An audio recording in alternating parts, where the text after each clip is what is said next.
आप सभी को पुनः मेरा नमस्कार। हम अभिज्ञान शाकुंतलम का अध्ययन कर रहे हैं और इस क्रम में आज ये हमारा 5वां वीडियो है। इससे पहले के कथाक्रम में हम देख चुके हैं कि शकुंतला अपनी सखियों के साथ में वृक्ष सिंचन का कार्य कर रही है और उसी के बीच में एक भंवरा उसे पीड़ित करता है और उससे रक्षा के बहाने से दुष्यंत, जो अब तक उनकी बातों को वृक्ष की ओट में छुप करके सुन रहा था, उसे अवसर प्राप्त होता है सामने जाने का और उनके सामने आता है। औपचारिक बातें होती हैं, आतिथ्य सत्कार होता है और इसी बीच में दुष्यंत को वो आमंत्रित करते हैं और वो वहां पर बैठ जाते हैं। उसी के आगे हम बढ़ रहे हैं। इति सर्वा उपविशन्ति, इस प्रकार से सब लोग बैठ जाते हैं। शकुंतला आत्मगतम, शकुंतला अपने मन में, किम्नु खलु इमं प्रेक्ष्य तपोवन विरोधिनो विकारस्य गमनीया अस्मि संवृता, क्या कारण है कि इनको देख करके मेरे मन में तपोवन के जो विरोधी विकार हैं उस प्रकार के भावों से मैं युक्त हो गई हूँ। मेरे मन में इस प्रकार के विकार आ रहे हैं जो तपोवन में नहीं होने चाहिए। राजा सर्वाविलोक्य, राजा सभी को देख करके, अहो समवयो रूप रमणीयम भवती नाम सौहार्दम, अहो आहा, समान उम्र और रूप के कारण, वय माने उम्र और रूप सौंदर्य के कारण, भवती नाम सौहार्दम, आप लोगों की मित्रता, रमणीयम बहुत ही सुंदर है। प्रेमवदा जनांतिकम, प्रेमवदा हाथ की ओट में। जब भी किसी पात्र के आगे कोष्ठक में जनांतिकम लिखा हुआ आता है, इसका तात्पर्य है कि वो पात्र सबके सामने नहीं बोल रहा है बल्कि किसी एक पात्र से हाथ की ओट करके बात कर रहा है। तो यहाँ प्रेमवदा अनुसूया से हाथ की ओट करके बात करती है। अनुसूये कोनु खलु एष चतुर गंभीर आकृति मधुरम प्रियम आलपन प्रभाववान लक्ष्यते। अनुसूया, ये कौन है जो चतुर और गंभीर आकृति से युक्त, मधुर और प्रिय आलाप करते हुए, बात करते हुए प्रभाववान के समान दिखाई दे रहे हैं। अनुसूया सखी ममपि अस्ति कौतूहलम, सखी मुझे भी कौतूहल है, मुझे भी उत्सुकता है। प्रच्छामि तावदेनम, तो चलो मैं इनसे इस प्रकार से पूछती हूँ। प्रकाशम, अब वो सामने पूछ रही है। अब तक उन दोनों की ओट में बात हो रही थी, अब अनुसूया सामने पूछ रही है दुष्यंत से। आर्यस्य मधुर आलाप जनितो विश्रम्भो माम मंत्रयते, आर्य आपके मधुर आलाप से उत्पन्न विश्वास ने मुझे प्रेरित किया है कि मैं आपसे पूछूं। कतम आर्येण राजर्षि वंशो अलंक्रियते, राजन आपके द्वारा किस राजर्षि वंश को, हे आर्य आपके द्वारा किस राजर्षि वंश को अलंकृत किया जा रहा है। कतमो वा विरह परिउत्सुक जनः कृतोदेशः, किस स्थान को आपने अपने विरह के कारण दुखी किया है। किम निमित्तं वा सुकुमारतरोऽपि तपोवन गमन परिश्रमस्य आत्मा पदम पुनीतः, और किस कारण से सुकुमार होने के उपरांत भी आपने तपोवन में आने के परिश्रम से अपने आप को पवित्र किया है कि आप यहाँ तपोवन में आए हैं। बहुत सीधे से प्रश्न हैं जो किसी से पूछे जाते हैं जब कोई आता है कि आप किस परिवार से हैं, आप कौन हैं, किस स्थान से आए हैं और क्यों आए हैं। लेकिन तीनों ही प्रश्नों को बहुत ही सौंदर्य से युक्त शब्दों से यहाँ पर पूछा गया है। शकुंतला आत्मगतम, शकुंतला अपने मन में कहती है, हृदय मोत्तमाय उत्ताम्य, हे हृदय उत्कंठित मत हो, उत्सुक मत हो, उतावले मत बनो। एषा त्वया चिंतितानि अनुसूया मंत्रयते, ये तुम्हारे द्वारा सोचे हुए बातों को ही अनुसूया पूछ रही है। अपने हृदय को वो समझा रही है कि ज्यादा उत्सुक मत बनो, जो तुम पूछना चाहते थे वही सब बातें अनुसूया यहाँ पर पूछ रही है। राजा आत्मगतम, राजा अपने मन में, कथम इदानीम आत्मानम निवेदयामि, किस प्रकार से मैं इनको अपने विषय में बताऊं। कथम व आत्म अपराहरम करोमि, या किस प्रकार से मैं अपने आप को छुपाऊं। भवतु एवं तावदेनाम वक्ष्ये, अच्छा तो मैं इनको इस प्रकार से कहता हूँ। प्रकाशम, सामने वो कहता है, भवती हे देवी, यह पौर्वेण राज्ञा धर्माधिकारे नियुक्तः सो अहम विघ्न क्रिया उपलम्भाय धर्मारण्यम इदम आयतः। हे देवी, जिसको पुरुवंश के राजा ने धर्माधिकारी के रूप में नियुक्त किया है, ऐसा मैं अविघ्न क्रिया को जानने के लिए कि सारे कार्य अविघ्न हो रहे हैं, विघ्नों से रहित हो रहे हैं, ये जानने के लिए इस धर्मारण्य में, इस तपोवन में आया हूं। अनुसूया इसका उत्तर देती है, सनाथा इदानीम धर्माचारिणः इस समय तो धर्म का आचरण करने वाले लोग अर्थात तपस्वी लोग सनाथ हो गए हैं, नाथ से युक्त हो गए हैं। क्योंकि आप आ गए हैं इसलिए हम और भी अधिक सनाथ हो गए हैं। शकुंतला श्रृंगार लज्जाम रूपयति, शकुंतला श्रृंगार लज्जा का अभिनय करती है। सख्यो उभयोराकारम विदित्वा, जनांतिकम, दोनों का आकार जान करके, दोनों की स्थिति को देख करके हाथ की ओट में कहती हैं, हला शकुंतले यदि अत्र अद्य तातः सन्निहितो भवेत्। सखी शकुंतला, यदि आज यहाँ पर पिता कण्व होते तो। शकुंतला, ततः किम भवेत्, तो क्या होता। सख्यो इमं जीवित सर्वस्वेन अपि अतिथि विशेषम कृतार्थम करिष्यति। तो ये जो अतिथि हैं, विशिष्ट अतिथि हैं, इनको अपने जीवन का सर्वस्व भी दे करके इनको कृतार्थ कर देते। शकुंतला, युवाम अपेतम, तुम लोग हटो, किमपि हृदय कृत्वा मंत्रे थे, कुछ भी मन में रख करके बोलती रहती हो। न युवयो वचनम श्रोष्यामि, मैं तुम लोगों की बात नहीं सुनूंगी। सखियों का परिहास चल रहा है और परिहास में ही दोनों सखियां उससे कहती हैं कि यदि आज पिता कण्व होते तो इतने विशिष्ट अतिथि जो आए हैं उनको अपने जीवन का सर्वस्व, कण्व के जीवन का सर्वस्व कौन है, शकुंतला। तो ये शकुंतला के साथ में परिहास सखियां कर रही हैं कि अपने जीवन का सर्वस्व उन्हें समर्पित कर देते, अर्थात शकुंतला को उनके प्रति दे देते, उनका विवाह कर देते। तो शकुंतला भी उन्हें कहती है कि चलो हटो, कुछ भी बात करती हो, मैं तुमसे बात नहीं करूंगी। राजा, वयमपि तावत भवत्यो सखीगतम किमपि पृच्छामः, हम भी आपकी सखी के विषय में कुछ पूछना चाहते हैं। राजा कहते हैं कि मैं भी कुछ आपकी सखी के विषय में जानना चाहता हूँ।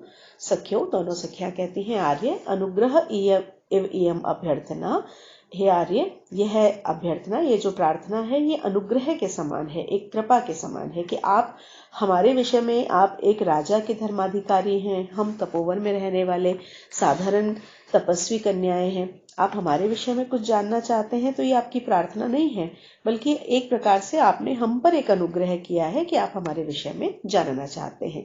राजा, भगवान काश्यपः शाश्वते ब्रह्मणि स्थित इति प्रकाशः। राजा उनसे पूछते हैं कि भगवान काश्यप, महर्षि जो कण्व है उनके लिए कह रहे हैं कि जो काश्यप हैं, जो कण्व हैं, वो तो हमेशा ब्रह्मचर्य में स्थित रहे हैं, ऐसा सभी जानते हैं। इयम च वह सखी तद आत्मजेति कथम एतत्, तो यह आपकी सखी उनकी पुत्री है, ये किस प्रकार से हुआ कि जब वो ब्रह्मचारी हैं, जब उन्होंने विवाह नहीं किया, तो आपकी सखी उनकी पुत्री कैसे हो सकती है। अनुसूया, शृणोतु आर्यः, आर्य सुनिए, अस्ति को अपि कौशिक इति गोत्र नाम धेयो महाप्रभावो राजर्षि। कौशिक गोत्र नाम का एक बहुत प्रभावशाली एक राजर्षि थे, जिनका कौशिक, जिनका गोत्र नाम था, बहुत प्रभावशाली ऐसे एक राजर्षि थे।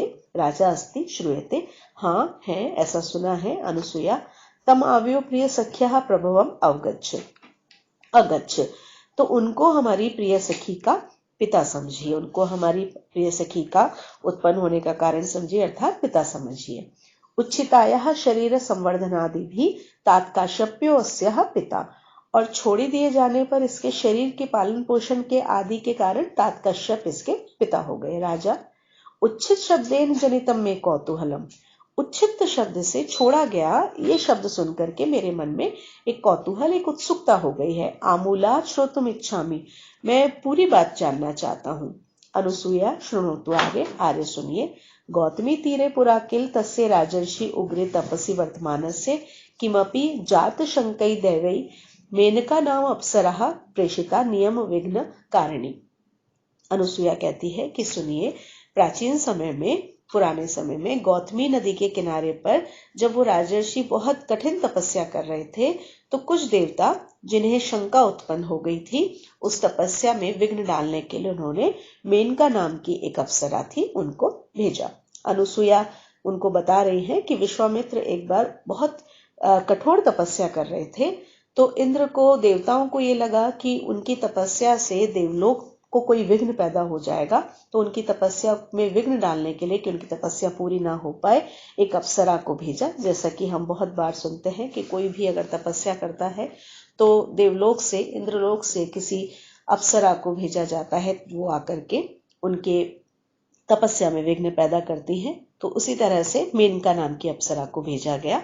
तो राजा इसका उत्तर देते हैं, अस्ति एतद अन्य समाधि भीरुत्वम देवानाम। हाँ, इस प्रकार से दूसरों की समाधि से जो भीरुत्व होता है, जो भय होता है, ऐसा देवताओं में देखा जाता है कि देवता लोग दूसरों की समाधि से भयभीत होते हैं, ऐसा अक्सर देखा जाता है। अनुसूया, ततो वसंतोदार समेत तस्या उन्माद्ये त्रिरूपम प्रेक्ष्य। तब वसंत के आने के समय, जब वसंत ऋतु आई, उस समय, उस सुंदर समय, उसके मादक सौंदर्य को देख करके, उसके रूप को देख करके, इति अर्धोक्ते लज्जया विरमति। इस प्रकार से वो आधा ही बोलती है और लज्जा से रुक जाती है। अनुसूया उसको बता रही है कि वसंत का जब समय आया, जब वसंत ऋतु आई, उस समय शकुंतला के सौंदर्य को देख करके, और वो पूरी बात, क्योंकि वो तपस्वी कन्याएं हैं, इस तरह की बातचीत नहीं करती हैं, तो वो उस बात को नहीं बोल पाती है और आधी बात में ही वो रुक जाती है। राजा, परस्ताद ज्ञायत एव। इसके आगे तो सब कुछ ज्ञात ही है। सर्वथा अप्सरः संभवेशा। तो ये अप्सरा से उत्पन्न है, अप्सरा ही इनकी माता है। अनुसूया, अथ किम, और क्या। राजा, उपद्यते, सही ही है, ठीक ही है।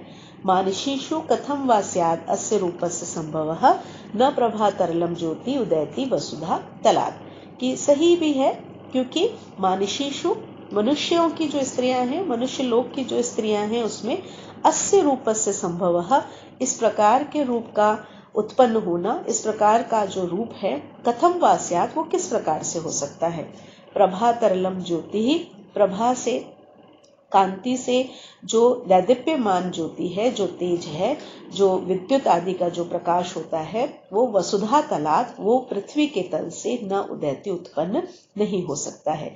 कि इतना सौंदर्य जो शकुंतला में है, वो मनुष्यों की स्त्रियों से उत्पन्न सौंदर्य नहीं हो सकता। जैसे कि जो ज्योति, जो तेज धरती से उत्पन्न होता है, वो तेज कभी भी आकाश से जो तेज उत्पन्न होता है, जब बिजली चमकती है तो क्षण भर के लिए भी जो तेज उत्पन्न होता है, उस तेज से धरती का कोई भी तेज बराबरी नहीं कर सकता है, उसकी उपमा नहीं दे सकता है। तो उन्होंने कहा कि ये सही भी है कि अप्सरा की ही संतान है, क्योंकि ऐसा सौंदर्य किसी मनुष्य की स्त्री में उत्पन्न नहीं हो सकता है।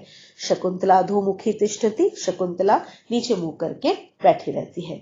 यहाँ पर हमें एक बात ध्यान देने की है, जो हम बार बार बात कर रहे हैं, कि कालिदास ने महाभारत से जो कथा ली है और उसमें जो छोटे मोटे परिवर्तन उन्होंने किए हैं, उसी क्रम में हमें यहाँ पर यह ध्यान देना है कि जब मूल कथा में कालिदास शकुंतला से मिले थे, तो शकुंतला की उत्पत्ति, उसके माता पिता के विषय में उन्होंने शकुंतला से ही बात की थी, क्योंकि वो शकुंतला से ही मिले थे, और शकुंतला ने इसी बात को पूरी तरह से स्वयं उन्होंने दुष्यंत को बताया था। लेकिन यहाँ पर शकुंतला से बात नहीं हुई है, अभी तक राजा की शकुंतला से सीधे कोई वार्तालाप नहीं हुआ है, कोई संवाद स्थापित नहीं हुआ है, और शकुंतला के जन्म के संबंध में जो उनके मन में जिज्ञासा थी, उस जिज्ञासा का निराकरण भी उन्होंने शकुंतला की सखियों से करवाया है। और शकुंतला की सखियां भी उस बात को, क्योंकि एक तपस्वी जो तपस्या कर रहा है, उसकी तपस्या को बाधित करने के लिए कोई अप्सरा आती है और फिर उनसे कोई कन्या उत्पन्न होती है, तो ये जो प्रसंग है वो कन्याओं को कहना थोड़ा सा लज्जा देने वाला था। इसलिए यहाँ भी कालिदास ने अनुसूया से भी इस बात को कहलाते हुए आधी ही बात कहलाई और आधी बात उन्होंने अपने आप से ही समझ ली है। तो ये छोटे मोटे जो परिवर्तन है, वो नायक और नायिका के चरित्र में, पात्रों के चरित्र में बहुत बड़ा परिवर्तन देते हैं, तो इन्हें हमें ध्यान रखना है। और शकुंतला जब ये सारी बात सुन रही है तो चुपचाप बैठी हुई है। राजा आत्मगतम, अब राजा अपने मन में कह रहा है, लब्धा अवकाशो में मनोरथ, मेरे मनोरथ को, मेरे मन की इच्छा को अब अवसर प्राप्त हो गया है। आपको ध्यान होगा कि राजा ने जब शकुंतला को देखा था तो उसके मन में यह प्रश्न आया था कि शकुंतला कण्व मुनि की पुत्री है, अर्थात ब्राह्मण की पुत्री है, और मैं क्षत्रिय हूं, और विवाह के जो नियम है उसके अनुसार एक क्षत्रिय व्यक्ति, एक क्षत्रिय पुरुष एक अपने से उच्च वर्ण की, एक ब्राह्मण वर्ण की कन्या से विवाह नहीं कर सकता है। ये प्रतिलोम विवाह की श्रेणी में आता है, जो निषिद्ध माना जाता है। तो राजा को लगता था कि क्या ऐसा हो सकता है कि कण्व की कोई ऐसी पत्नी जो ब्राह्मण ना रही हो, क्षत्रिय वैश्य शूद्र कुछ भी हो सकती है, क्योंकि वो अनुलोम विवाह की श्रेणी में आ जाता है। तो उनसे उत्पन्न अगर शकुंतला है तो मैं शकुंतला से विवाह करने की इच्छा रख सकता हूं, शकुंतला से प्रेम कर सकता हूं। तो अब उसने अपने आप को कहा है कि अब मेरा जो मनोरथ है, मेरे जो मन की इच्छा है, उसको अवसर प्राप्त हो गया है। किंतु सख्या परिहास उदाहृताम वर प्रार्थनाम श्रुत्वा धृत द्वैधी भाव कातरम में मनः।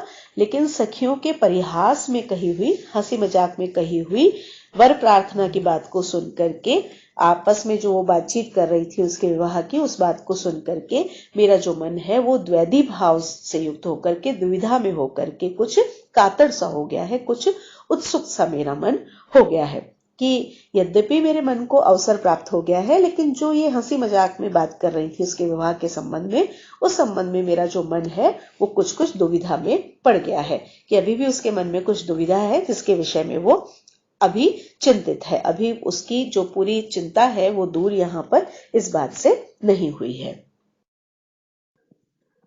प्रेमवदा सस्मिता शकुंतलाम विलोक्य नायिकाभिमुखी भूत्वा। शकुंतला मुस्कुरा करके, प्रेमवदा मुस्कुरा करके शकुंतला की ओर देख करके और नायक की तरफ होकर के पूछती है, पुनरपि वक्तुकाम एव आर्यः। आर्य फिर से कुछ पूछना चाहते हैं। शकुंतला सखीम अंगुलिया तर्जयति। शकुंतला अपनी सखी को, प्रेमवदा को अंगुली से धमकाती है, इशारे में उसको धमकाती है। राजा सम्यक उपलक्षितम भवत्या। आपने बिल्कुल सही समझा है। अस्तिनः सच्चरित श्रवण लोभात अन्यतपि प्रष्टव्यम। मैं इनके सच्चरित के श्रवण के लोभ से कुछ और भी पूछना चाहता हूँ। प्रेमवदा अलम विचारे, विचार ना करें, कोई संकोच ना करें। अनियंत्राणी अनुयोग तपस्वी जनों नाम। तपस्वी लोगों के विषय में कोई भी बात नियंत्रण से रहित होती है, कोई भी बात पूछी जा सकती है। राजा इति सखिम ते ज्ञातुम इच्छामि। मैं तुम्हारी सखी के विषय में पूछना चाहता हूँ। और फिर आगे एक श्लोक आता है जिसमें राजा उसके विषय में, शकुंतला के विषय में जानना चाहते हैं। वैखानसम किम अनिया व्रतम आप्रदानात् व्यापार रोधी मदनस्य निषेवितव्यम अत्यंतमेव मदिरेक्षण वल्लभ भाभी राहो निवत्स्यति समम हरिणांग नाभि। राजा शकुंतला के विषय में पूछते हैं, किम अनिया, क्या इसके द्वारा, क्या शकुंतला के द्वारा, आप्रदानात् प्रदान करने तक, आ उपसर्ग आया है, उस पर्यंत, उस तक, प्रदान करने तक, प्रदान करने का तात्पर्य है देना, विवाह के लिए वर को देना। तो विवाह से तात्पर्य है यहाँ पर कि विवाह करने तक मदनस्य व्यापार रोधी, मदन के, कामदेव के व्यापार को, उसकी क्रियाओं को रोकने वाले, वैखानसम व्रतम, वैखानस व्रत को, ब्रह्मचर्य व्रत को, निषिवितव्यम, उसको पालन किया जाएगा, वैखानस का, ब्रह्मचर्य का पालन किया जाएगा। आहो या फिर अथवा मदिरेक्षण वल्लभा भी, मद से युक्त नेत्रों से जो सुंदर लगती है, प्रिय लगती है, ऐसी हरिणांगना भी, ऐसी हिरणियों के समम, साथ में, अत्यंतमेव, हमेशा ही, सदा के लिए ही, निवत्स्यति, यह निवास करेगी। कि मैं आपकी सखी के विषय में ये जानना चाहता हूं कि ये वैखानस व्रत का, ब्रह्मचर्य व्रत का पालन तब तक करेगी जब तक इसका विवाह नहीं हो जाता, या सदैव ही, जीवन पर्यंत ही ये इन हिरणियों के साथ में निवास करेगी। सीधा सा प्रश्न ये जानना चाहते हैं राजा कि शकुंतला का विवाह होगा अथवा नहीं होगा, क्योंकि वो एक तपस्वी कन्या है, तो निश्चित नहीं है कि उसका विवाह होगा या नहीं होगा। तो इसी बात को वो जानना चाहते हैं कि इसका विवाह होगा अथवा नहीं होगा। प्रेमवदा इसका उत्तर देती है, आर्य धर्माचरणे अपि परवशो अयम जनः। आर्य धर्माचरण में भी यह व्यक्ति परवश है, पराधीन है। गुरु पुनरस्या अनुरूप वर प्रदाने संकल्प, क्योंकि गुरु ने, कण्व के लिए कहा गया है, पिता कण्व ने इसके अनुरूप वर प्रदान करने का संकल्प ले रखा है, कि पिता कण्व ने यह संकल्प ले रखा है कि इसके अनुरूप जो इसका वर होगा उससे इसका विवाह कर दिया जाएगा। राजा आत्मगतम, राजा अपने मन में कहता है, न दुर्वापेयम खलु प्रार्थना, अब जो मेरी प्रार्थना है वो मेरे लिए दुर्लभ नहीं होगी। भव हृदय साभिलाषम संप्रति संदेह निर्णयो जातः आशंक से यद अग्निम तदिदम स्पर्श क्षमम रत्नम। अब वो अपने हृदय को, अपने मन को संबोधित करता हुआ कह रहा है, हृदय, हे हृदय, साभिलाषम भव, अब तुम इच्छा से युक्त हो जाओ। संप्रति संदेह निर्णय जातः, अब तुम्हारे संदेह का निर्णय हो गया है। यत अग्निम आशंक से, जिसे तुम अग्नि समझ रहे थे, जिसमें तुम अग्नि की आशंका कर रहे थे, जिसको तुम अग्नि समझ रहे थे, वो स्पर्श करने योग्य रत्न है, इसलिए तुम अब इच्छा से युक्त हो सकते हो।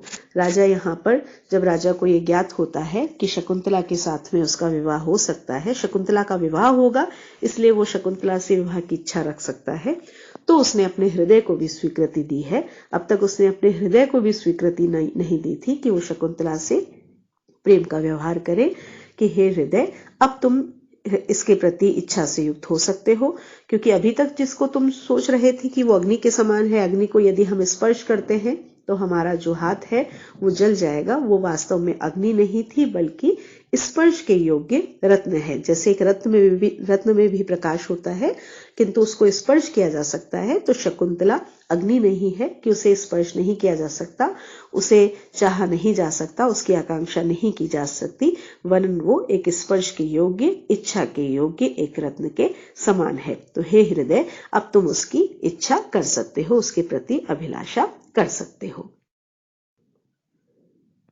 शकुंतला सरोषमेव अनुसूये गमिष्यामि अहम। शकुंतला जैसे गुस्सा दिखाती है, क्रोध दिखाती है, क्रोध से कहती है अनुसूये, हे अनुसूया मैं जाती हूँ, मैं चली जाऊंगी। शकुंतला अनुसूया किम निमित्तम, अनुसूया कहती है किस लिए। शकुंतला इमाम असंबद्ध प्रलापिनीम प्रेम वदाम आर्यायै गौतम्यै निवेदिष्यामि। ये जो बिना बात की, बिना मतलब की बात कर रही है, ये बेकार की जो बातें कर रही है, इस प्रेम वदा की शिकायत में जाकर के आर्या गौतमी से कहूंगी। अनुसूया सखी न युक्तम अकृत सत्कारम अतिथि विशेषम विसृज्य स्वच्छंदतो गमनम। अनुसूया कहती है कि सखी, इस प्रकार से विशिष्ट अतिथि के सत्कार किए बिना उनको छोड़ करके अपनी इच्छा अनुसार चला जाना उचित नहीं है। शकुंतला न किंचित उक्त्वा प्रस्थिता एव। शकुंतला कुछ न कह करके जैसे जाने सी लगती है। राजा ग्रहीतुम इच्छन निग्रह्य आत्मानम, उसको पकड़ने की इच्छा रखता है लेकिन अपने आप को रोकता है। आत्मगतम, अपने मन में। अहो चेष्टा प्रतिरूपिका कामी जन मनोवृत्ति। अहो आश्चर्य है कि कामी जनों की, इच्छा से युक्त लोगों की मनोवृत्ति भी, उनके मन के भाव भी उनकी चेष्टाओं के अनुसार ही होते हैं। अहम ही, क्योंकि मैं अनुयास्यन मुनितनयाम सहसा विनयेन प्रारित प्रसरः स्थानात् अनुच्चलन अपि गत्वेव पुनः प्रतिनिवृतः। क्योंकि मैं मुनितनयाम, मुनि की इस पुत्री का अनुयास्यन, इसका अनुसरण करते हुए, इसके पीछे जाते हुए, सहसा अचानक, विनयेन वारित प्रसरः, विनय के कारण, विनम्रता के कारण मानो रोक दिया गया। स्थानात्, अपने स्थान से, अनुच्चलन अपि, न चलता हुआ भी, गत्वा एव, जाकर के, पुनः प्रतिनिवृतः, मानो फिर से लौट आया हूं। जब शकुंतला ये कहती है कि मैं चली जाऊंगी, तो राजा नहीं चाहता है कि शकुंतला वहां से चली जाए, और जब वो कुछ जाने सी लगती है तो राजा के मन में इच्छा होती है कि वो शकुंतला को रोक ले। तो मन ही मन वो उसको रोकने की इच्छा करता है, लेकिन अपने आप को रोकता है। वो अब खुद स्वयं को वो रोकता है और फिर अपने मन में सोचता है कि जैसे हमारे मन में विचार होते हैं वैसी ही हमारी आकृति हो जाती है। मुनि तनिया, जब ये मुनि की पुत्री, जब ये शकुंतला जा रही थी तो मेरा मन भी मानो इसके पीछे पीछे जाने लगा, लेकिन मेरी विनयशीलता ने, मेरी विनम्रता ने उसको रोक लिया। अपने स्थान से मैं चला नहीं, लेकिन मेरा मन क्योंकि इसके पीछे चला गया था, तो मुझे ऐसा लग रहा है कि मैं जाकर के, बिना चले हुए भी उसके पीछे जाकर के और वापस से लौट करके आ गया हूं, ऐसा मुझको यहाँ पर प्रतीत हो रहा है। प्रेमवदा शकुंतला निरुद्धे, शकुंतला को रोक करके, हला नते युक्तम गंतुम, हे सखी तुम्हारा जाना ठीक नहीं है। शकुंतला सभ्रुभंगम, अपनी भौं टेढ़ी करके, किम निमित्तम, किस लिए। प्रेमवदा वृक्ष सेचने द्वेधार्यसी में, तुम्हारे ऊपर मेरे 2 वृक्ष को सींचने का ऋण है। एहि तावत, तो तुम यहाँ आओ, आत्मानम मोचित्वा ततो गमिष्यसि, तुम पहले अपने आप को मुक्त करा लो और फिर तुम यहाँ से जा सकती हो। उससे कहती है कि तुम ऐसे नहीं जा सकती हो, 2 वृक्ष सींचने का ऋण तुम पर है, पहले तुम मुझे उससे मुक्त, अपने आप को उससे मुक्त करा लो और फिर तुम जा सकती हो। इति बलादेनाम निवर्त्यति, इस प्रकार से बलपूर्वक उसको लौटाती है।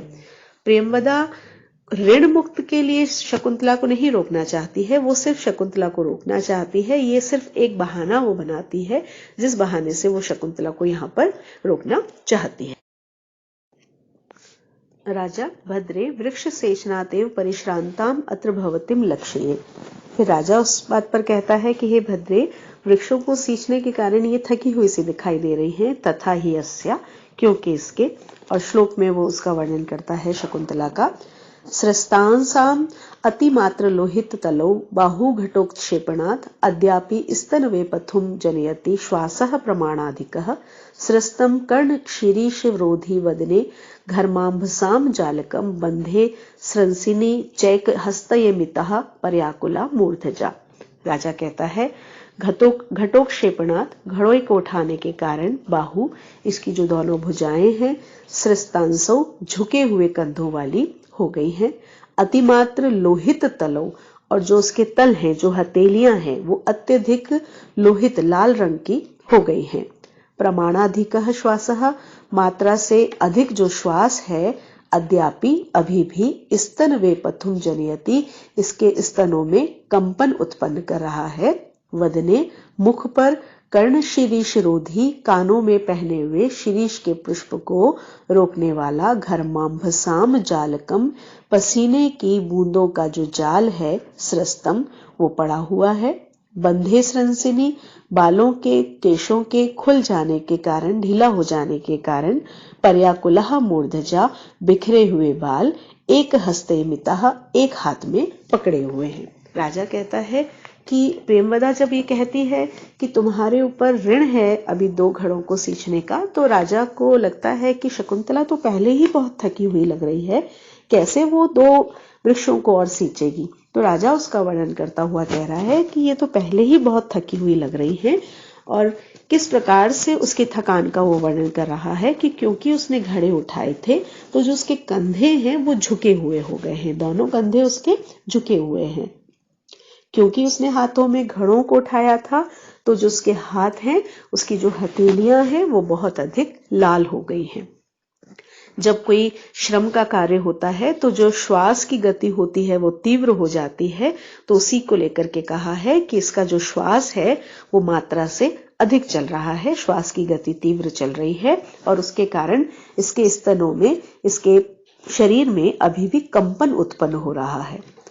फिर उन्होंने आगे कहा कि कानों में जो इसने शिरीष का पुष्प पहना था, क्योंकि तपस्वी कन्याएं हैं, आभूषण के रूप में वो वृक्षों के पुष्पों को ही धारण करती हैं, तो कानों में जिस शिरीष के पुष्प को पहना हुआ था, वो शिरीष का जो पुष्प है कानों से निकलने की स्थिति में है, लेकिन मुख के ऊपर जो पसीनों की बूंदों का एक जाल सा बन गया है, मानो उस पसीनों की बूंदों के जाल ने उस शिरीष के पुष्प को रोक रखा है। इस प्रकार का पसीने का जाल उसके मुख पर बन गया है।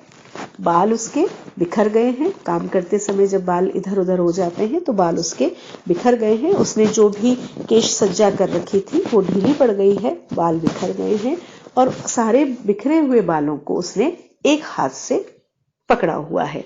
कालिदास का जो चित्रण होता है वो इतना सुंदर चित्रण होता है कि आपको इस समय ये श्लोक पढ़ करके, सुन करके अपने सामने एक शकुंतला दिखाई देगी जो इस प्रकार से थकी हुई है, और किस प्रकार से उसके बाल बिखरे हुए हैं जिसको उसने हाथों में पकड़ा हुआ है, चेहरे के ऊपर पसीना आ रहा है, कंधे झुके हुए हैं। तो इस प्रकार से राजा उसके विषय में बता रहा है यहाँ पर। तद अहम एनाम अनृणाम करोमि, तो मैं इसको ऋण से मुक्त करता हूँ। इति अंगुलीयम दातुम इच्छति, इस प्रकार से वो अपनी अंगूठी देने की इच्छा करता है। तो राजा कहता है कि मैं इसको ऋण से मुक्त कर देता हूँ, उस ऋण के लिए आपके जो 2 वृक्षों को सींचना है उसके बदले मैं ये अपनी अंगूठी देता हूँ। अपने हाथ से अंगूठी निकालने का प्रयास करता है। उभे नाम मुद्रा अक्षराणी अनुवाच्य परस्परम अवलोक्यतः, दोनों नाम मुद्रा के अक्षरों को पढ़ करके एक दूसरे को देखती हैं। क्योंकि वो राजा दुष्यंत है, उसने जो अंगूठी पहन रखी है उसके ऊपर उसका नाम अंकित है। तो जैसे ही प्रियंवदा और अनुसूया उस अंगूठी पर दुष्यंत का नाम देखती हैं तो वो एक दूसरे को देखती हैं, क्योंकि उन्हें लगता है कि ये राजा दुष्यंत, इस पे दुष्यंत कैसे लिखा हुआ है। तो राजा इस बात को समझ जाता है और उनके पूछने से पहले ही वो उनका उत्तर देता है। राजा अलम अस्मान अन्यथा संभाव्य, मुझे कुछ और न समझे। राज्ञः परिग्रहो अयम, यह तो राजा का उपहार है। इति राजपुरुषम माम अवगच्छत, इसलिए मुझे राजा का पुरुष ही समझो, कि आप कुछ और मत समझो कि दुष्यंत की अंगूठी है तो आप मुझे दुष्यंत समझने लगे। ये तो राजा दुष्यंत ने मुझे उपहार दिया था, मुझे तो आप राजा का एक कर्मचारी ही समझो, उसका एक व्यक्ति ही समझो। प्रेमवदा तेन ही न अर्हते एतद अंगुलीय वियोगम, तो फिर इस अंगूठी का इस अंगुली से वियोग उचित नहीं है। आर्य से वचनेन अनऋणा इदानीमेषा, आर्य के वचन से ही ये ऋण से मुक्त हो गई। किंचित विहस्य, कुछ हंसते हुए से, हला शकुंतले मोचितस्य अनुकंपिना आर्येण, तुम आर्य की अनुकंपा से, आर्य की कृपा से मुक्त हो गई हो, अथवा महाराजेन, या फिर महाराज की कृपा से। गच्छ इदानीम, अब तुम जा सकती हो। शकुंतला से वो कहती है कि तुम आर्य की कृपा से या फिर महाराज की कृपा से मुक्त हो गई हो। क्योंकि वो राजा दुष्यंत की अंगूठी थी, इसलिए उसने कहा कि महाराज की कृपा से तुम मुक्त हो गई हो और अब तुम जा सकती हो। शकुंतला आत्मगतम, शकुंतला अपने मन में कहती है, यद आत्मनः प्रभविष्यामि, यदि मैं अपने आप में होंगी तो, प्रकाशम, प्रकाश में, का त्वं विसर्जितव्यस्य रोध्व्यस्य वा, तुम कौन होती हो मुझे भेजने वाली या फिर रोकने वाली। शकुंतला स्वयं नहीं जाना चाहती है तो वो बहाना बनाती है कि तुम कौन होती हो कि तुम मुझे कहती हो कि जाओ तो मैं चली जाऊं और तुम रोको तो मैं रुक जाऊं। राजा शकुंतला विलोक्य, राजा शकुंतला को देख करके आत्मगतम अपने मन में कहता है, किन्नु खलु यथा वयम अस्याम एव इयम अपि अस्मान प्रति स्यात्, क्या ऐसा हो सकता है कि जैसा मेरे मन में इनके प्रति है इनके मन में भी मेरे प्रति ऐसा भाव होगा। अथवा लब्धावकाशा में प्रार्थना, या फिर मेरी जो प्रार्थना है उसको अवसर प्राप्त हो गया है। कुतः, क्योंकि वाचम न मिश्रयति यद्यपि मदवचो भी, कर्णम ददाति अभिमुखम मयि भाषमाणे, कामम न तिष्ठति मदानन सम्मुखी न, भूयिष्ठम अन्य विषया न तु दृष्टि रस्यः। राजा कहता है, यद्यपि मदवचो भी, यद्यपि मेरे वचनों से, वाचम न मिश्रयति, अपने वाचन को, अपने वचनों को, अपने शब्दों को नहीं मिलाती है। यद्यपि मेरी बात पर वो बात नहीं कहती है, कोई शब्द नहीं कहती है, किंतु मयि भाषमाणे, मेरे बोले जाने पर, अभिमुखम कर्णम ददाति, सामने की ओर कान देती है, अर्थात मेरी बात को सुनती है।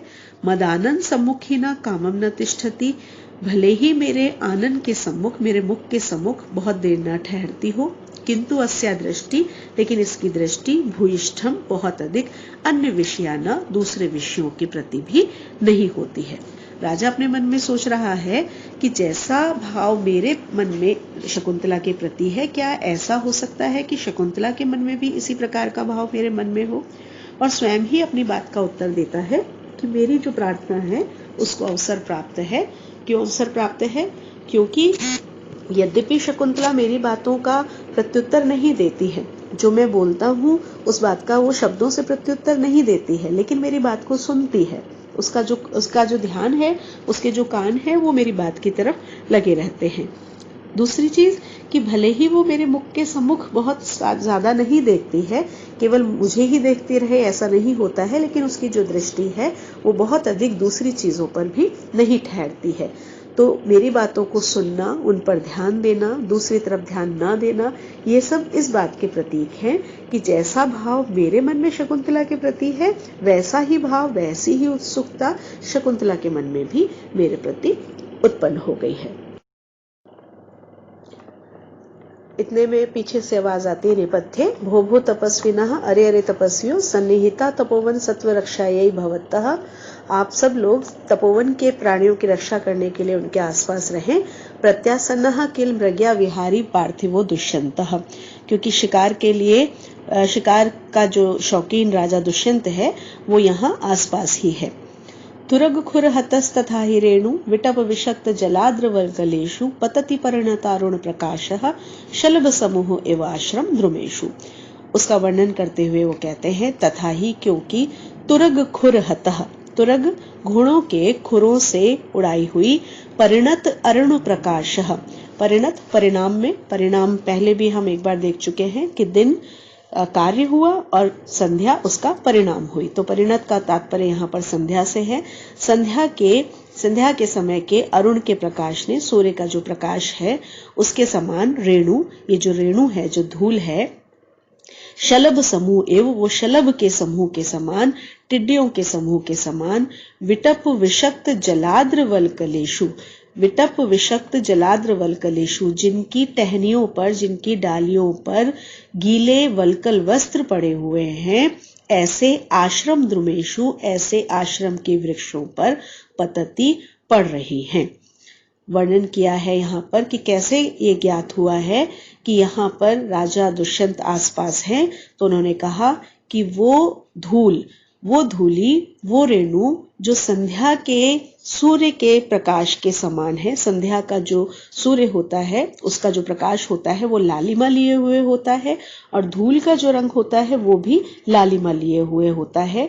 तो वो धूल जो उसके घोड़ों के खुरों से उड़ाई हुई है, किस प्रकार से पड़ रही है? जैसे कि टिड्डियों का समूह पड़ता है। टिड्डियों का समूह आपने देखा होगा कि बहुत सारी टिड्डियां एक साथ आती हैं और आक्रमण करती हैं। तो टिड्डियों के समूह के समान आश्रम के उन वृक्षों के ऊपर वो धूल पड़ रही है जिनके ऊपर आश्रम में रहने वाले तपस्वियों ने उनकी टहनियों के ऊपर अपने गीले वल्कल वस्त्रों को सुखाया हुआ है, उनके ऊपर यह जो धूल है वो पड़ रही है। तो बहुत ही सुंदर अनुप्रास में यहाँ पर उन्होंने इस धूल का वर्णन किया है, और इस धूल से ये बताया है कि समीप ही राजा दुष्यंत अपने शिकार के लिए आया हुआ है, इसलिए आप अपने जो प्राणी हैं, जो आपके जीव जंतु हैं, उनकी रक्षा करने के लिए आसपास ही रहे। और भी उन्होंने बताया, अपिच और भी, तीव्राघात प्रतिहत तरु स्कंध लग्नैक दंतः पादाकृष्ट वृत्तति वलया संग संजात पाशः मूर्तो विघ्न तपस इव नो भिन्न सारंग यूथो धर्मारण्यम प्रविशति गजः स्यंदनालोक भीतः। और भी उन्होंने बताया, स्यंदन आलोक भीतः, स्यंदन रथ को आलोक देखने से भीतः डरा हुआ, तीव्राघात प्रतिहत तरु, तीव्र आघात से, तेज प्रहार से जिसने प्रतिहत तरु वृक्ष को तोड़ दिया है, वृक्षों को तोड़ दिया है, स्कंद लग्न एक दंतः, जिसके कंधे पर एक दांत लगा हुआ है, एक दांत जो स्कंद भाग में लगा हुआ है। यहाँ पर दो अर्थ किए जाते हैं। एक तो स्कंद, क्योंकि जब हाथी, एक हाथी का यहाँ वर्णन किया जा रहा है, और हाथी जब पीछे मुड़ करके देख रहा है तो उसका जो लंबा दांत है वो उसके कंधे पर लगता है, तो एक स्कंद का मतलब यहाँ पर हाथी का कंधा बताया गया है। और दूसरा स्कंद, क्योंकि वो पीछे मुड़ करके देखता है तो किसी पेड़ के तने के ऊपर उसका दांत लगता है, तो किसी व्याख्याकार ने उसका अर्थ उस पेड़ का तना किया है। तो स्कंद में जिसका दांत लगा हुआ है, पादाकृष्ट वृत्तति वलय संग संजात पाशः, पादाकृष्ट अपने पैरों से खींचे हुए, वृत्तति वलय, वलयाकार में, समूह आकार में, गोलाकार में लिपटे हुए जो लताएं हैं, उससे संजात पाशः, उससे एक पाश सा बन गया है, एक जाल सा उसके पैरों में बन गया है। भिन्न सारंग यूथः, जो सारंग के समूह को, यूथ सारंग के समूह को, हिरणों के समूह को, भिन्न मतलब तितर बितर कर रहा है, ऐसा गजह, ऐसा हाथी, नह तपसह, हमारे इस तपोवन में, मूर्तः विघ्न एवं शरीर धारण किए हुए विघ्न के समान, धर्मारण्यम, हमारे इस तपोवन में, हमारी तपस्या के लिए शरीर धारण किया हुआ वह विघ्न के समान हमारे धर्मारण्यम, हमारे तपोवन में प्रविशति, प्रवेश कर रहा है। एक हाथी का वर्णन यहाँ पर किया गया है कि जैसे ही राजा का रथ उसे दिखा है तो वो हाथी जो तपोवन में निश्चिंत घूम रहा था वो अपनी रक्षा के लिए भागा है। और जब एक हाथी तीव्र गति से भागेगा तो हाथी, क्योंकि वो शरीर में भी बलशाली है, तो जब वो भाग रहा है तो उसके आगे जो वृक्ष पड़ रहे हैं वो वृक्ष उसके वेग से टूट रहे हैं। जब वो पीछे देख रहा है, क्योंकि जब किसी से बचने के लिए भागा जाता है तो बार बार पीछे देखा जाता है। प्रारंभ में भी हमने हिरण का वर्णन सुना था, वहां भी हिरण ने पीछे देख देख करके और किस प्रकार से उसका सुंदर वर्णन किया गया था वो हमने देखा था। तो यहाँ भी उसी तरह से बताया है कि वो हाथी जब आगे भाग रहा है तो उसका जो एक दांत है वो उसके कंधे पर लग रहा है, या फिर उसका जो दांत है वो वृक्षों के तनों के ऊपर लग रहा है। वृक्ष टूट रहे हैं और वृक्षों के ऊपर जो लताएं लिपटी होती हैं, क्योंकि वृक्ष टूट करके नीचे गिर रहे हैं तो उनकी जो लताएं हैं वो हाथी के पैरों में उलझती जा रही हैं, और पैरों में यदि लताएं उलझेंगी तो वो एक प्रकार से उसका एक जाल बन जाएंगी, जाल के समान बन जाएंगी। तो ऐसा वो जो हाथी है वो जब भाग रहा है तो उसको भागते हुए देख करके जो हिरण समूह में खड़े हुए हैं और घास चर रहे हैं या आराम कर रहे हैं, वो सारंग का जो हिरणों का जो समूह है वो भी इधर उधर भागने लगता है। एक पशु को देख करके दूसरे पशु भी इसी प्रकार से भागने लगेंगे, तो वही यहाँ पर बताया है कि वो भी इधर उधर भागने लगा है। तो ऐसा लग रहा है कि ये हाथी नहीं है बल्कि विघ्न है, एक बाधा है जिसने शरीर को धारण किया हुआ है। बाधा का कोई रूप नहीं होता है, कोई आकार नहीं होता है, लेकिन यहाँ पर उस हाथी को बाधा का रूप देकर के, उसकी उपमा देकर के बता रहे हैं कि ऐसा लग रहा है जैसे उस विघ्न ने, उस बाधा ने हाथी का रूप धारण कर रखा है, जो हमारी तपस्या के लिए एक बाधा बना हुआ है और हमारे तपोवन में प्रवेश कर रहा है। सर्वाकर्णम दत्वा किंचित संभ्रांता, सभी लोग सुनकर के कुछ कुछ घबरा जाते हैं। राजा आत्मगतम, राजा अपने मन में अहोधिक, अरे धिक्कार है, पौरा अस्मद अन्वेक्षिणः तपोवनम उपरुन्धन्ति। ये पुरुवंशी जो लोग हैं वो हमें ढूंढते हुए तपोवन में बाधा पहुंचा रहे हैं। भवतु प्रतिगमिष्यामः तावत्, तो अच्छा फिर मैं लौटता हूँ। राजा अपने मन में समझ जाता है कि ये क्या हो रहा है, क्योंकि राजा तो यहीं पर बैठा हुआ है तो राजा तो हो नहीं सकता। तो वो समझ जाता है कि मेरे जो नगरवासी हैं, जो मेरे साथ, जो मेरे शिकार पर मेरे साथ आए थे, वो क्योंकि मैं यहाँ आ गया हूँ, उन्हें सबको ज्ञात नहीं है, तो मुझे ढूंढने के लिए इस तपोवन में बाधा पहुंचा रहे हैं, तो अच्छा मुझे लौटना चाहिए। ये राजा वहां पर सोचता है। सख्यो, दोनों सखियां, आर्य अनेन आरण्यक वृत्तांतेन पर्याकुलः स्मः। आर्य, इस आरण्यक के घटना से, इस जंगल की इस घटना से हम लोग कुछ व्याकुल हो गई हैं। अनुजानी ही नह उटज गमनाए, तो अब हम उटज कुटिया की तरफ हम जाना चाहती हैं, हमें स्वीकृति दे। राजा स संभ्रमम, राजा कुछ घबरा करके, गच्छन्तु भवत्यः, आप सब लोग जाएं, वयमपि आश्रम पीड़ा यथा न भवति तथा प्रयतिष्यामहे, हम भी जिस प्रकार से आश्रम को किसी प्रकार का कष्ट न हो उसी प्रकार का प्रयत्न करते हैं। सर्वे उत्तिष्ठन्ति, सभी लोग उठ जाते हैं। सख्यो आर्य असंभाविता अतिथि सत्कारम भूयोपि प्रेक्षण निमित्तम लज्जामहे आर्यम विज्ञापेतुम। हे आर्य, असंभावित अतिथि सत्कारम, क्योंकि अतिथि का सत्कार हमने नहीं किया है, इसलिए फिर से आपको देखने के लिए कहने से हम लज्जा का अनुभव कर रहे हैं कि आप फिर से हमारे पास आइएगा, ये कहने के लिए हमें दर्शन दीजिएगा, ये कहने के लिए हमें लज्जा का अनुभव हो रहा है। राजा मामेवम, ऐसा नहीं है, ऐसा मत कहिए। दर्शनेन एवं भवती नाम पुरस्कृतो अस्मि, मैं तो आप लोगों के दर्शन से ही पुरस्कृत हो गया हूँ, आपके दर्शन से ही मेरा सत्कार हो गया है। शकुंतला राजानम अवलोकयन्ति सव्याजम विलंबे सह सखीभ्याम निष्क्रांता। शकुंतला राजा को देखती हुई किसी बहाने से विलंब करके सखियों के साथ में निकल जाती है। राजा मंदोत्सुक्यो अस्मि नगरम गमनम प्रति, मेरा औत्सुक्य, मेरी उत्सुकता, नगर जाने के प्रति जो मेरी उत्सुकता है वो कुछ कम हो गई है। यावत अनुयांत्रिकान न अति दूरे तपोवनस्य निवेशयेयम, तो फिर मैं अपने अनुयायियों को तपोवन से कुछ दूर पे उनको ठहरा देता हूं। न खलु शक्नोमि शकुंतला व्यापाराद आत्मानम निवर्तितुम, क्योंकि शकुंतला के प्रति जो मेरा व्यवहार है, जो मेरा व्यापार है, जो मेरा प्रेम है, उससे मैं अपने आप को लौटाने में समर्थ नहीं हूं। मम ही, क्योंकि मेरा, गच्छति पुरः शरीरम धावति पश्चात संस्तुतम मन चेतः चिनांशुकम इव केतुः प्रतिवातम नियमानस्य, क्योंकि मेरी स्थिति कैसी है, अपनी स्थिति का वर्णन राजा कर रहा है। शरीरम पुरः गच्छति, मेरा शरीर आगे जा रहा है, लेकिन प्रतिवातम नियमानस्य, प्रतिवातम विपरीत दिशा में ले जाए हुए, हवा की विपरीत दिशा में ले जाए जाते हुए, केतुः झंडे के, चिनांशुकम एव चीनी वस्त्र के समान, रेशमी वस्त्र के समान, असंस्तुतम चेतः, मेरा ये अज्ञात समन, अपरिचित सा मेरा मन, पश्चात धावती, पीछे की ओर दौड़ रहा है, कि मेरा शरीर तो आगे जा रहा है लेकिन मेरा जो शरीर है वो पीछे जा रहा है। मेरा जो शरीर है वो तो आश्रम से बाहर जा रहा है, लेकिन मेरा जो मन है वो आश्रम को नहीं छोड़ पा रहा है, उसका उदाहरण उन्होंने जो दिया है, दृष्टांत जो उन्होंने दिया है कि जैसे यदि किसी रथ के ऊपर एक झंडा लगा हो, उस झंडे के में जो रेशमी वस्त्र लगा है, यदि विपरीत हवा है तो रथ आगे की तरफ जाता है, लेकिन उसका जो वस्त्र है वो पीछे की तरफ जाता है। तो उसी प्रकार से मेरा जो मन है, जो मेरे वश में नहीं है, जो मेरे से अपरिचित सा हो गया है, ऐसा जो मेरा मन है वो पीछे की ओर जा रहा है। इति निष्क्रांता सर्वे, इस प्रकार से सब लोग निकल जाते हैं। इति प्रथमो अंकः, और ये हमारा पहला अंक समाप्त हो गया है। पहले अंक में हमने जो देखा संक्षेप में कि राजा शिकार करते हुए जब जा रहा था, मार्ग में आश्रम कण्व का मिला और कण्व के आश्रम में एक घटना हुई और उस घटना से वो कण्व के आश्रम में पहुंचे।